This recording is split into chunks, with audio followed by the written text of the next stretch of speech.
الحمد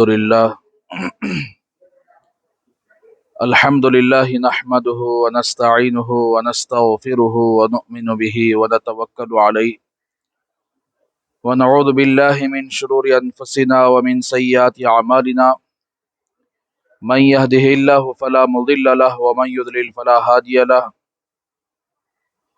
ونشهد أن لا إله إلا الله وحده لا شريك له ونشهد أن سيدنا محمدا عبده ورسوله أما بعد فأعوذ بالله من الشيطان الرجيم بسم الله الرحمن الرحيم فإذا ركبوا في الفلك دعوا الله مخلصين له الدين فلما نجاهم إلى البر إذا هم يشركون صدق الله العظيم وقد سئل النبي صلى الله عليه وسلم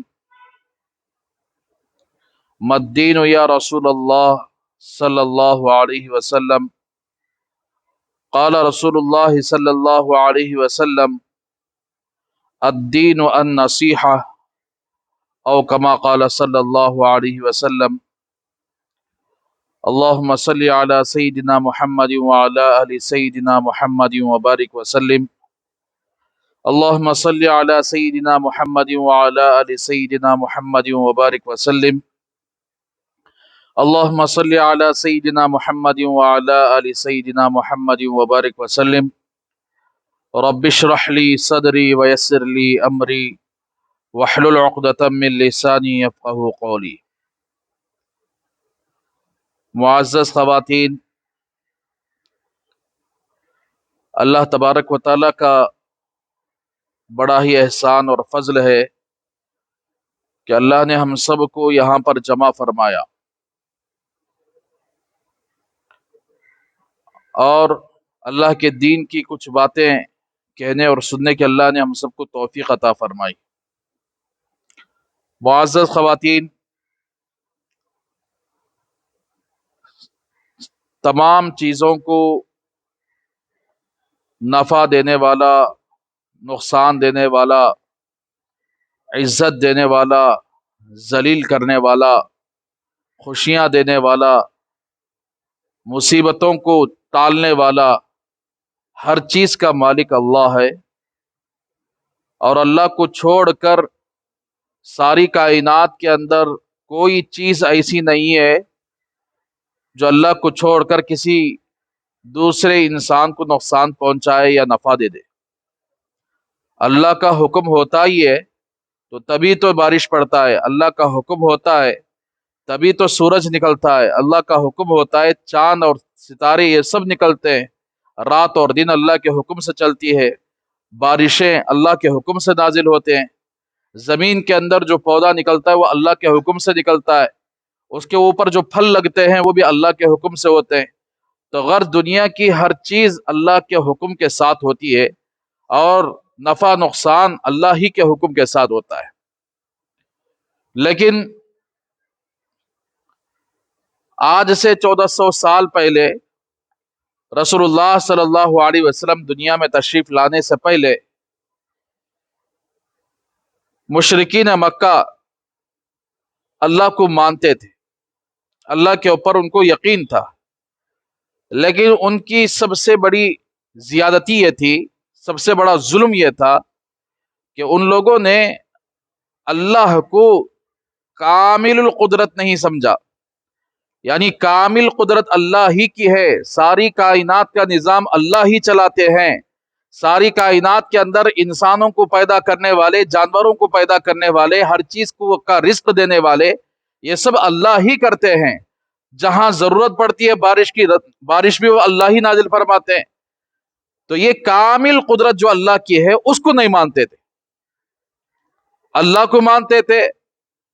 اور قرآن مجید میں اللہ نے سوال کیا، یعنی اللہ تبارک و تعالیٰ نے فرمایا وَلَئِن سَأَلْتَهُم مَّنْ خَلَقَ السَّمَاوَاتِ وَالْأَرْضَ لَيَقُولُنَّ اللَّهُ. پیغمبر آپ ان سے پوچھئے کہ زمین اور آسمان کو کس نے پیدا کیا، تو وہ کہیں گے اللہ. تو اس کا مطلب یہ ہے کہ وہ اللہ کو مانتے تھے لیکن اللہ کے کامل القدرت ہونے کے یقین نہیں رکھتے تھے. تو یہ ان کا یہ عقیدہ تھا کہ ساری کائنات کے اندر سورج کا نظام الگ ہے، چاند کا نظام الگ ہے، رات و دن کا نظام الگ ہے، بارش کا نظام الگ ہے، روزی کا نظام الگ ہے، اور انسان کو خوشیاں جو ملتے ہیں اس کا نظام الگ ہے، تو یہ سارے نظام کا مالک ایک اللہ نہیں ہو سکتا۔ اس کے ساتھ انہوں نے کیا کیا؟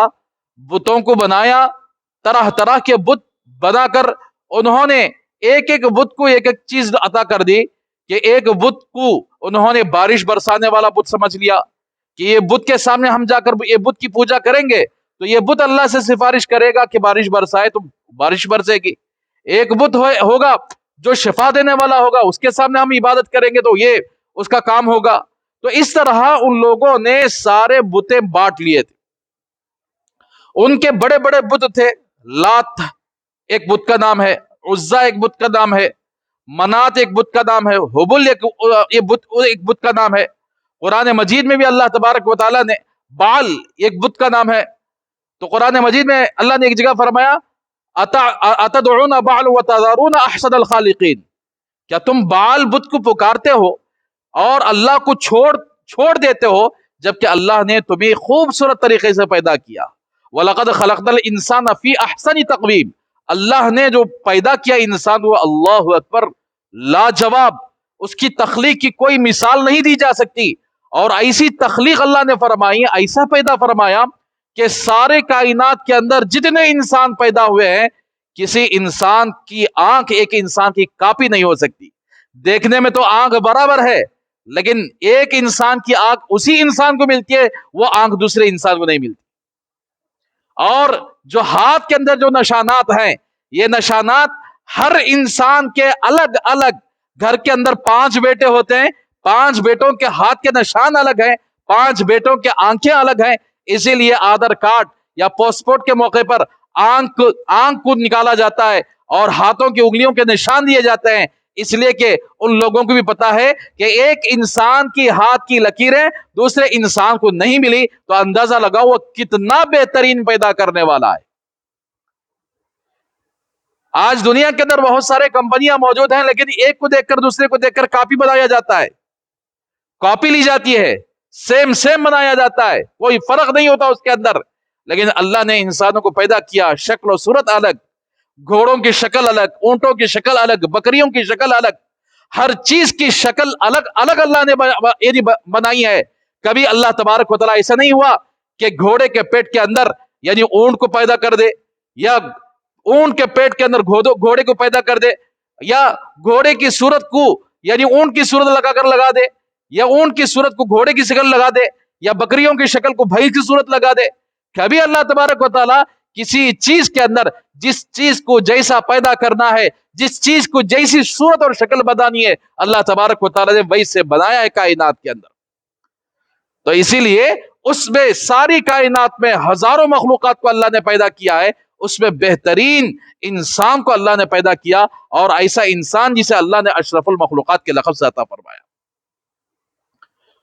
تو معزز خواتین، تو یہ مشرکین مکہ بال کو پکارتے تھے، اور اسی طرح قرآن مجید میں تین اور بتوں کا نام ہے، افرأیتم اللات والعزى ومناة الثالثة الاخرى، لات و عزا کے بارے میں تم غور نہیں کرتے، اور ان کا تیسرا بت تھا منات کے بارے میں تم غور نہیں کرتے۔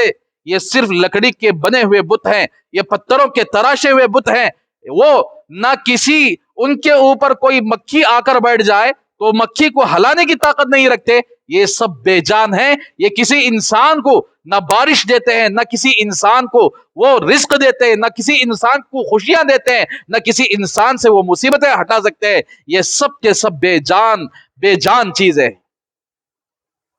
حدیث پاک کے اندر بھی مسلمان اور کافروں کے درمیان ایک جنگ ہوئی جسے جنگ احد کہتے، یہ دوسری جنگ تھی اسلام کے اندر۔ پہلی جنگ ہوئی تھی جنگ بدر، جس میں اللہ نے مسلمانوں کو فتح عطا فرمائی، کافروں کے 70 سردار مارے گئے۔ اور دوسری جنگ ہوئی، اس کے اندر مسلمانوں کے لیے بڑی آزمائش تھی، جنگ احد، اس کے اندر 70 صحابہ شہید ہوئے۔ جب جنگ ختم ہوئی، اسی جنگ کے اندر رسول اللہ صلی اللہ علیہ وسلم کے بارے میں یہ مشہور کر دیا گیا تھا کہ نعوذ باللہ اللہ کے رسول صلی اللہ علیہ وسلم شہید ہو گئے۔ صحابہ کے کان میں جب یہ خبر پڑی تو صحابہ بے چین ہو گئے۔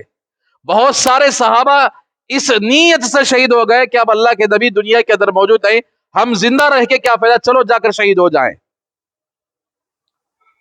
لیکن جھوٹی خبر تھی، پھیلانے والوں نے جھوٹی خبر پھیلائی تھی۔ پھر اللہ کے نبی صلی اللہ علیہ وسلم کو صحابہ نے دیکھا تو اطمینان کی سانس لیے، پھر جنگ لڑے، پھر کافر یعنی بھاگ گئے مسلمانوں سے، یعنی مقابلہ کرنے کے بجائے جب بھاگے تو اللہ کے رسول صلی اللہ علیہ وسلم صحابہ کرام رضی اللہ عنہم اجمعین جو صحابہ شہید ہوئے تھے ان کی تدفین کا انتظام، ان کی تجہیز و تکفین کا انتظام یہ کرنا شروع کر دیے۔ اب یہ کافروں کا لشکر ایک پہاڑ کی چوٹی پر چڑھا اور سارا نظارہ دیکھا۔ اب اس کے اندر بہت سارے صحابہ اپنے اپنے میتوں کی، اپنے اپنے شہیدوں کی لاشیں اٹھا رہے ہیں، ان کے لیے تجہیز تکفین کا انتظام کر رہے ہیں۔ تو ابو سفیان اس وقت تک مسلمان نہیں ہوئے تھے۔ ابو سفیان نے کھڑے ہو کر اعلان کیا، کیا اس مجمع کے اندر محمد زندہ ہیں؟ تو اللہ کے نبی نے اپنے صحابہ سے فرمایا کہ کچھ جواب بنا دو۔ ابو سفیان جو اعلان کر رہے ہیں اس ابو سفیان کا جواب نہ دو، خاموش ہو جاؤ۔ اس نے 3 مرتبہ اعلان کیا، کیا محمد زندہ ہیں؟ کیا محمد زندہ ہیں؟ کوئی جواب نہیں آیا۔ تو پھر اس نے دوسرا اعلان یہ کیا، کیا ابن قحافہ زندہ ہیں؟ یعنی حضرت ابوبکر صدیق رضی اللہ تعالیٰ عنہ۔ اسی لیے اللہ کے نبی صلی اللہ علیہ وسلم کے جو بڑے کمانڈر تھے، right hand left hand, right hand Abu Bakr Siddiq, left hand یعنی حضرت عمر ابن الخطاب رضی اللہ تعالیٰ عنہ، یہ آپ کے باڈی گارڈ، آپ کی حفاظت کرنے والے، آپ کے سچے دوست، آپ کے سچے خیر خواہ، انہوں نے آپ کے لیے سب کچھ قربان کر دیا۔ تو اس لیے ابو سفیان نے دوسرا اعلان یہ کیا، کیا اس مجمع کے اندر ابن قحافہ یعنی ابوبکر صدیق رضی اللہ تعالیٰ عنہ موجود ہیں؟ تو اللہ کے نبی نے اشارہ کر کے فرمایا کہ کچھ جواب بنا دو۔ اس نے 3 مرتبہ اعلان کیا۔ پھر اس کے بعد حضرت ابن الخطاب یعنی عمر ابن الخطاب رضی اللہ تعالیٰ عنہ کا نمبر، ان کا نام لے کر اس نے 3 مرتبہ اعلان کیا، کیا ابن الخطاب زندہ ہے؟ تو اللہ کے نبی نے اشارے سے فرمایا کچھ جواب بنا دو۔ تو اس وقت اس نے جب جواب نہیں دیا گیا تو ابو سفیان نے کہا کہ دیکھو یہ لوگ کیسے مارے گئے، اگر یہ لوگ زندہ ہوتے تو جواب دیتے، یہ لوگ ختم ہو گئے، اگر زندہ ہوتے تو جواب دیتے۔ حضرت عمر بڑے غصے والے تھے، اللہ کے نبی کی شان میں کوئی خلاف کہہ دیتا تو برداشت نہیں کر سکتے۔ تو اس وقت حضرت عمر رضی اللہ تعالیٰ عنہ نے برجستہ جواب دیا کہ اے اللہ کے دشمن، ہم سب زندہ ہیں، اللہ نے ہمیں زندگی دی ہے، ہم سب زندہ ہیں، اور تیرے غم اور مصیبت میں اضافہ ہوگا ہماری زندگی کو دیکھ کر تجھے۔ تو اس وقت اس نے ابو سفیان نے یہ اعلان کیا کہ ہمارے لیے تو عزا ہے، تمہارے لیے کیا ہے؟ یعنی اس نے اپنا ایک بت کا نام لے کر کہا ہمارے پاس عزا ہے، تمہارے پاس کوئی عزا نہیں ہے۔ تو اللہ کے نبی صلی اللہ علیہ وسلم نے حضرت عمر کو فرمایا عمر جواب دو، اللہ ہمارا مولا ہے، تمہارا کوئی مولا نہیں ہے۔ اللہ ہمارا مولا ہے، ہمارا مددگار ہے، ہمارا دوست ہے، تمہارا کوئی مددگار نہیں ہے۔ تو اس نے پھر اعلان کیا کہ ہبل بلند ہو، ہبل کے لیے ساری عزتیں ہو۔ ہبل کا نام لے کر اس نے کہا ہبل بلند ہو، ہبل کے لیے ساری عزتیں ہو۔ تو اللہ کے نبی نے حضرت عمر سے فرمایا کہ عمر جواب دو، اللہ اعلی و اجل، اللہ سب سے بڑا ہے، سب سے بلند ہے اور سب سے بزرگی والا ہے، یہ جواب دو۔ جب یہ جواب دیا تو حضرت عمر بن الخطاب نے پھر فرمایا فنعم المولا ونعم النصیر، اللہ کی یہ صفت ہے، تمہارے پاس کوئی اللہ نہیں ہے۔ تو اس طرح حدیث پاک کے اندر بھی وہ لوگ جو اللہ کو چھوڑ کر ان بتوں کی پوجا کرتے تھے، ان بتوں کو پکارتے تھے، جنگ احد کے میدان میں بھی جب جنگ ختم ہوئی تو کفار نے اپنے بتوں کو پکارا اور اللہ کے رسول صلی اللہ علیہ وسلم نے اللہ کو پکارا، اللہ کی وہاں عزت اللہ تبارک و تعالیٰ کی وہاں یعنی بزرگی بیان فرمائی. ساری عزتیں اللہ کے لیے ہیں، ساری عزتیں اللہ کے رسول کے لیے ہیں، ساری عزتیں ایمان والوں کے لیے. وَلِلَّهِ الْعِزَّةُ وَلِرَسُولِهِ وَلِلْمُؤْمِنِينَ وَلَكِنَّ الْمُنَافِقِينَ لَا يَفْقَهُونَ. تمام عزتیں اللہ ہی کے لیے ہیں، اللہ کے رسول کے لیے اور تمام ایمان والوں کے لیے ہیں، لیکن منافقین کو سمجھ میں نہیں آتی بات. تو معزز خواتین، اس لیے یہ لوگ کعبۃ اللہ کا طواف کرتے تھے، اور جب کعبۃ اللہ کا طواف کرتے تھے تو کعبے کے اطراف انہوں نے کانچ سے بنائے ہوئے بت کعبے کو چپکا دیے تھے، اور جب بھی طواف کرتے تو یہ نیت کرتے تھے کہ ہم اللہ کے گھر کا بھی طواف کر رہے ہیں اور ان بتوں کا بھی طواف کر رہے ہیں. لیکن ایک مشہور بات ان کے اندر یہ بھی ہے، اللہ کو مانتے تھے، جب ان پر کوئی مصیبت آ جاتی، جب کوئی پریشانی آ جاتی تو اللہ کو پکارتے تھے، خالص اللہ کو پکارتے تھے. جب یہ لکڑیوں کے بت، پتھروں کے بت، یہ اس طرح کے آخر کے اپنے ہاتھ سے بنائے ہوئے بت ان کو یاد نہیں آتے تھے. اس وقت جیسے ہی مصیبت آ جاتی، مصیبت کے وقت وہ اللہ ہی کو پکارتے تھے. سمندروں میں سفر طے کرنا ہوتا، کہیں چلے جاتے اور کشتی، جہاز، پانی کا بوٹ طوفان میں پھنس جاتا تو خالص اللہ کو یاد کرتے تھے. فَإِذَا رَكِبُوا فِي الْفُلْكِ دَعَوُا اللَّهَ مُخْلِصِينَ لَهُ الدِّينَ. ادھر تو 360 بتوں کی پوجا، 360 بت چپکائے ہوئے تھے. 360 بت اس لیے کہ سال میں 360 دن ہیں، ہر ایک دن کے لیے الگ الگ بت کی پوجا. 360 دن کے لیے 360 بت کے لیے پوجا کرتے تھے. لیکن جب ان کو کوئی مصیبت آ جاتی، پریشانی آ جاتی تو پھر وہ اللہ کو یاد کرتے. لیکن آج کل کے مسلمان پر بڑے افسوس کہ مسلمان پر جب مصیبت آ جاتی ہے تو وہ اللہ کو پکارنے کے بجائے، اللہ کے سامنے گڑ گڑانے کے بجائے، وہ پتہ نہیں کیسے کیسے کٹوں کے حوالے ہو جاتا ہے، قبروں کے حوالے ہو جاتا ہے، درگاہوں کے حوالے ہو جاتا ہے. فلاں جگہ چلے جاؤ، فلاں عامل، فلاں بابا، فلاں پیر کے پاس چلے جاؤ، تمہاری ساری مصیبتیں، سارے پریشانیاں حل، تمہارا روزی کا مسئلہ حل، تمہاری اولاد کا مسئلہ حل. اس طرح یعنی مشرکین مکہ سے ہم آج کل کے نظر آنے والے اپنے آپ کو مسلمان کہنے والے گئے گزرے بن چکے ہیں. وہ مشرکین مکہ تو جیسے ہی مصیبت آتی تو وہ اللہ کو خالص یاد کر کے پکارتے تھے، اللہ سے التجا کرتے تھے کہ اللہ یہ مصیبت ابھی آئی ہوئی ہے، ہمیں اس مصیبت سے نجات دے دے، ہم شرک نہیں کریں گے. وہاں کسی بت کو بھی یاد نہیں کرتے تھے. لیکن افسوس صد افسوس، آج مسلمانوں پر جب مصیبت آتی ہے، پریشانی آتی ہے، اللہ کو بھول جاتے. اندازہ لگاؤ، جو بندہ اللہ کو بھول جاتا ہے وہ اللہ کا عذاب ہے اس کے اوپر، وہ مصیبت اس کے لیے اللہ کا عذاب ہے، وہ پریشانی اس کے لیے اللہ کا عذاب ہے.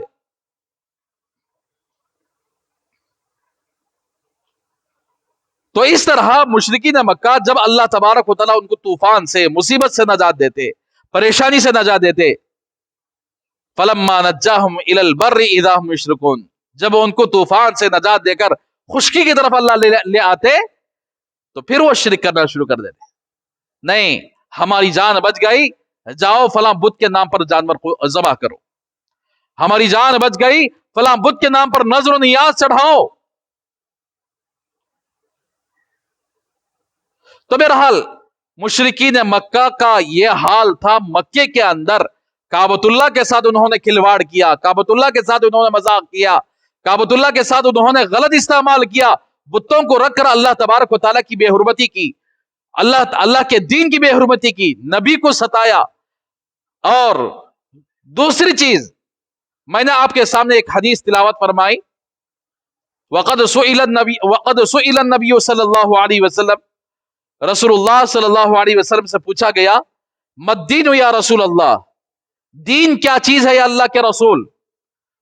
قال رسول اللہ صلی اللہ علیہ وسلم، رسول اللہ صلی اللہ علیہ وسلم نے ارشاد فرمایا، الدین النصیحہ، دین خیر خواہی کا نام ہے.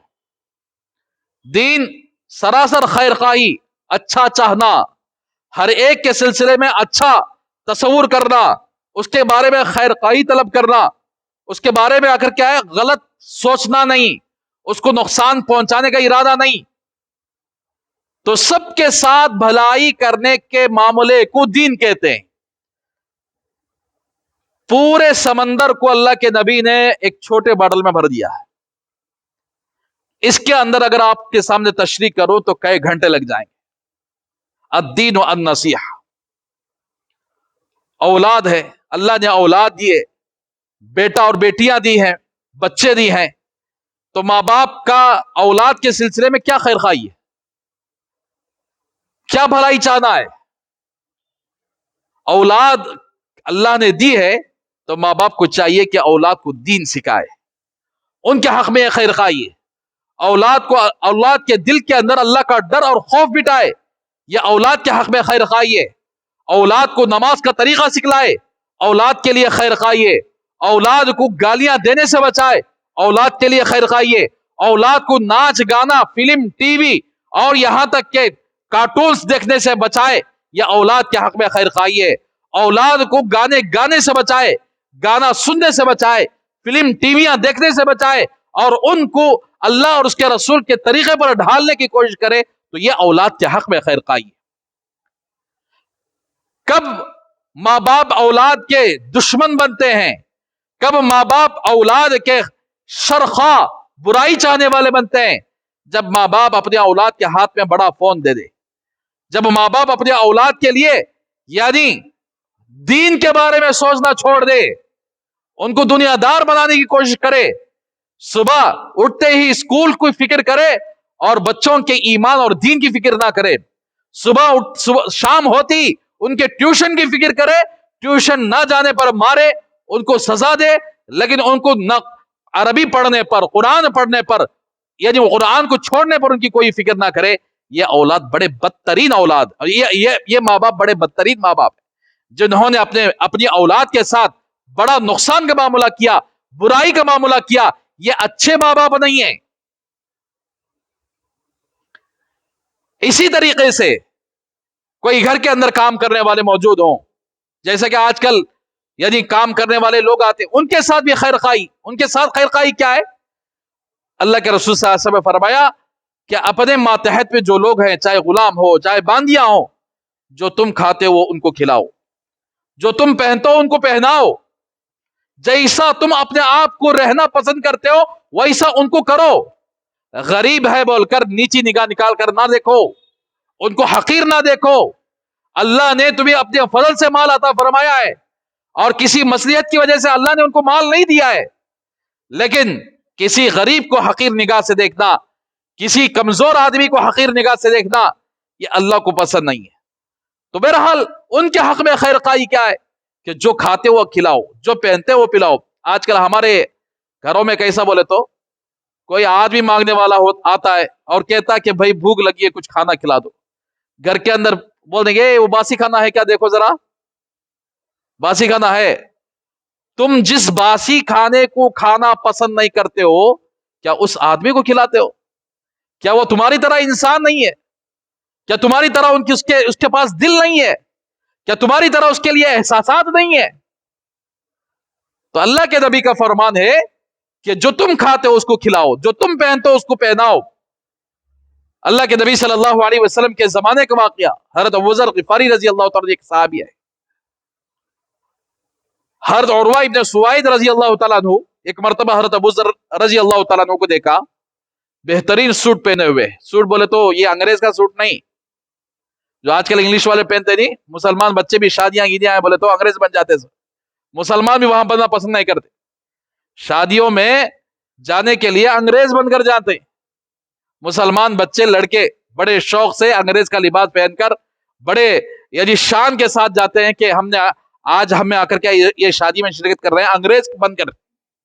ٹائی لگا لے کو, کوٹ پہن لے کو, بوٹا پہن لے کو, ہوں ہیئر سٹائل ایسا لگا لے کو.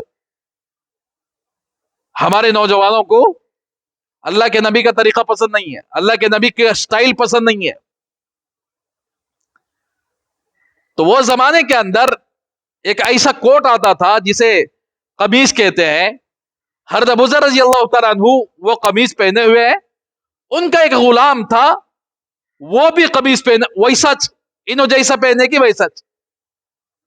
تو حضرت عروہ نے سوال کر لیا کہ بھائی آپ تو اونر ہیں، مالک ہیں، آپ تو ذرا بہترین کپڑا پہننا چاہیے تھا، غلام کو ذرا کم کوالٹی کے دلا دینا چاہیے تھا. اس کی کیا وجہ ہے کہ آپ بھی ویسے ہی بہترین کپڑا پہنے ہیں اور آپ کا غلام بھی ویسے ہی بہترین کپڑا پہنا ہوا ہے؟ تو حضرت ابو ذر غفاری رضی اللہ تعالیٰ عنہ نے فرمایا رسول اللہ صلی اللہ علیہ وسلم کے زمانے کے اندر میرا ایک غلام تھا، میں نے اس کو کسی کام پر اس کی ماں کی بات دلا کر اس کو آر دلایا. تو تیرے ماں کا بچہ ہے تو ایسا کر، مثال کے طور پر بول رہا ہوں، تو تیرا ماں کا بچہ ہے تو ایسا کر. آپ کسی کو ماں کا نام لیے تو غصہ آتا کہ نہیں تو خوشی ہوتی کی؟ ماں کے خلاف کوئی بات کہے، باپ کے خلاف کوئی بات کہے، کیا ہوتا ہے؟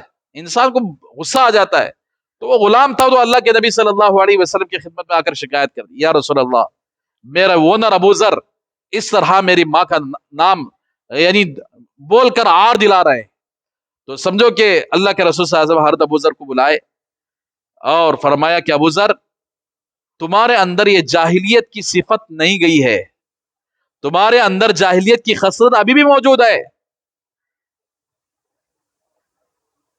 کہ دیکھو یہ تمہارا آدمی ہے، خادم ہے، غلام ہے، وہ بھی انسان ہے، تمہارا بھائی ہے، اور اس کے اندر بھی کچھ احساسات ہوتے ہیں. تم اسے جو کھاتے ہو وہ اس کو کھلاؤ، جو پہنتے ہو اس کو پہناؤ، یہ تمہارا بھائی ہے. اللہ نے کسی وجہ سے اس کو غلام بنایا ہے، اللہ نے تمہیں اچھی پوزیشن میں رکھا ہے. تو اس طرح اللہ کے نبی صلی اللہ علیہ وسلم نے حضرت ابو ذر رضی اللہ تعالیٰ عنہ کو نصیحت فرمائی.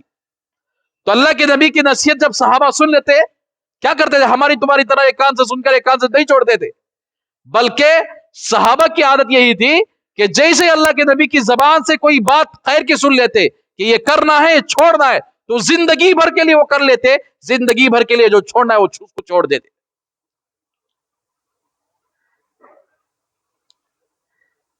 اور اسی طرح کا ایک واقعہ حضرت بلال حبشی رضی اللہ تعالیٰ عنہ کے بارے میں. حضرت ابو ذر اور حضرت بلال حبشی کے درمیان کچھ جھگڑا ہو گیا. تو حضرت ابو ذر کو غصہ آ گیا، حضرت بلال حبشی رضی اللہ تعالیٰ عنہ کو فرما دیا یا ابن السودا، اے کالی عورت کے بیٹے. کیا بولے؟ اے کالی عورت کے بیٹے.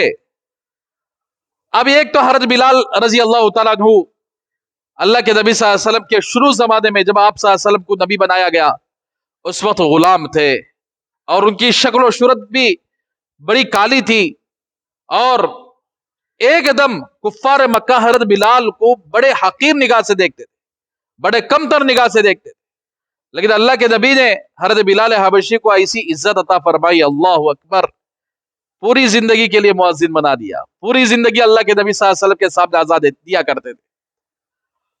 تو جب بلال حبشی کو حضرت ابو ذر غفاری رضی اللہ تعالیٰ عنہ نے یبن السودا فرما دیا، اے کالی عورت کے بیٹے، تو حضرت بلال کو غصہ آ گیا کہ میری ماں کا گویا سمجھو کہ اس طرح کہ ان کی ماں کو انہوں نے گالی دی.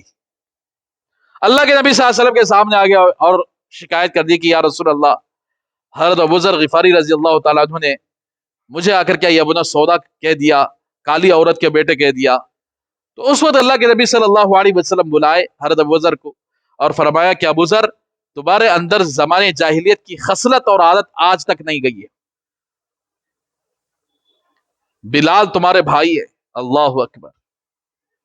تو معزز خواتین، آج کل ہمارے یہاں کوئی غریب عورتیں آ جائے، غریب لوگ آ جائے، ہم نیچے سے اوپر تک ان کو حقیر نگاہ سے دیکھتے. کیوں؟ وجہ کیا ہے؟ کیا اللہ نے تھوڑا سا مال آپ کو دے دیا جس کی وجہ سے آپ حقیر نگاہ سے دیکھ رہے ہیں؟ کیا اللہ نے ان کو اگر مال نہیں دیا اس وجہ سے حقیر نگاہ سے دیکھ رہے ہیں؟ سب سے بڑا غنی تو اللہ ہے، واللہ الغنی وانتم الفقراء. ساری کائنات میں اگر کیا پورے قارون کا جیسا ہر ایک کو خزانہ مل جائے تب بھی فقیر ہیں، ساری دنیا کے لوگ بل گیٹس جیسے مالدار بن جائے تب بھی سارے دنیا کے لوگ فقیر ہیں اللہ کے سامنے. سارے خزانے اللہ کے ہیں، سارا مال اللہ کا ہے، ساری کائنات اللہ کی ہے، سونا اور چاندی کو اللہ ہی نے پیدا کیا، ہیرے جواہرات کو اللہ ہی نے بنایا ہے، سب خزانے اسی کے ہاتھ میں. تو ابو ذر بڑے نرم دل والے تھے، نصیحت کو بڑا جلد قبول کرتے تھے. اور اللہ کے نبی صلی اللہ علیہ وسلم اس وقت ان کی عمر، حضرت ابو ذر کی عمر یعنی بڑھاپے کی حالت میں تھی، بوڑھے ہو چکے تھے. اللہ کے نبی کی زبان سے جب یہ بات سنی کہ ابو ذر اب تک تمہارے اندر زمانہ جاہلیت کی عادت خصلت گئی نہیں ہے، تو ابو ذر نے عرض کیا یا رسول اللہ میرے اندر، میں بوڑھا ہو چکا ہوں، آج تک میرے اندر زمانہ جاہلیت کی عادت نہیں گئی کیا؟ تو اللہ کے نبی نے فرمایا کہ ہاں، آج تک زمانہ جاہلیت کی عادت تمہارے اندر نہیں گئی ہے. فوراً اسی وقت حضرت ابو ذر رضی اللہ تعالیٰ عنہ، مسلم شریف کی روایت ہے، اسی وقت حضرت ابو ذر نیچے لیٹ گئے. حضرت بلال سے کہا کہ بلال جب تک تو میرے کلے پر پاؤں رکھ کر نہیں جاتا میں یہاں سے نہیں ہٹتا. میں نے تجھے اپنی ماں کے بارے میں آر دلوایا، یبل سودا کہا، جب تک میرے کلے پر تو اپنا قدم نہیں رکھے گا وہاں اس وقت میں تجھے نہیں چھوڑوں گا. معمولی بات ہے، کوئی آدمی بیٹھا ہوا کسی کا پیر لگ جائے تو آج کل ہندوؤں کے جیسا پڑھنا شروع کر دیتے ہیں. کیا وجہ کیا ہے؟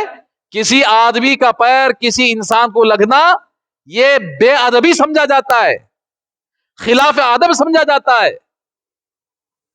اب یہاں حضرت ابو ذر کیا کر رہے ہیں؟ دیکھیے صحابہ کی یہی عادت تھی. اللہ اکبر. اسی لیے کہتے ہیں جو بندہ اپنے آپ کو چھوٹا بنا لیتا ہے اللہ اسے بلند مرتبہ عطا فرماتے. اسی لیے سارے صحابہ میں تقوی کے اعتبار سے حضرت ابو ذر رضی اللہ تعالیٰ عنہ زیادہ تھے، بڑے متقی تھے، بڑے اللہ سے ڈرنے والے تھے، رونے والے تھے. اللہ اکبر. تو معزز خواتین، تو حضرت بلال حبشی جب تک ان کے چہرے پر یعنی ان کے کلے پر پاؤں نہیں رکھے جب تک حضرت ابو ذر نہیں چھوڑے. تو بہرحال اس لیے ہمارے ماتحتوں کے اندر کوئی غریب آدمی ہے، رشتہ داروں کے اندر کوئی غریب آدمی ہے، دین کیا چاہتا ہے کہ اس کے ساتھ خیر خواہی کرو، اس کے ساتھ خیر خواہی کرو، اسے حقیر نگاہ سے مت دیکھو. اگر اس کو مال کی ضرورت ہے، اللہ نے تمہیں مال دیا ہے، مال کے ذریعے سے اس کی مدد کرو. جس طرح اللہ نے تمہیں طاقت دی ہے اس طاقت کو استعمال کر کے ان کو ساتھ دو، یہ خیر خواہی ہے. اور اسی طرح بیوی ہے، نیک بیوی ہے، بیوی کا شوہر کے ساتھ کیا خیر خواہی. بہت سارے مستورات، بہت سارے خواتین ہماری بہنیں اجتماع میں آتے ہیں، لیکن شوہر کے ساتھ کیا خیر خواہی کرنا چاہیے، پڑوسیوں کے ساتھ کیا خیر خواہی کرنا چاہیے. تو دیکھیے اللہ نے آپ کو یہاں پر جمع فرمایا ہے دین کے خاطر. تو آپ کی خیر خواہی پڑوسیوں کے ساتھ یہ ہے کہ پڑوسی، اگر آپ کے پڑوسی مسلمان ہیں، اگر آپ کے پڑوسی ایمان والے ہیں، آپ اجتماع میں آتے ہیں، سنتے ہیں، چار باتیں ان کو بھی سنا دو. بیکار کی غیبتوں کے بجائے، ادھر ادھر کی باتوں کے بجائے چار باتیں اللہ اور اس کے رسول کی سنا دو. آپ کے پڑوسی ٹی وی دیکھنے والے ہیں، فلمیں دیکھنے والے ہیں، زور سے ناچ گانا سننے والے ہیں، چار باتیں پیار و محبت سے سمجھا دو کہ ہم مسلمان ہیں، ہم یہ ایسے کام نہیں کرنا چاہیے. اور اگر اجتماع چل رہا ہے پیار و محبت سے ان کو اجتماع کو لے کر آؤ، یہ ان کے حق میں خیر خواہی ہے. اگر آپ کے پڑوسی شرک کرنے والے موجود ہوں، کسی درگاہ کو جانے والے موجود ہوں، عورتوں کا کسی قبر پر حاضر ہونا جائز نہیں ہے، حرام ہے.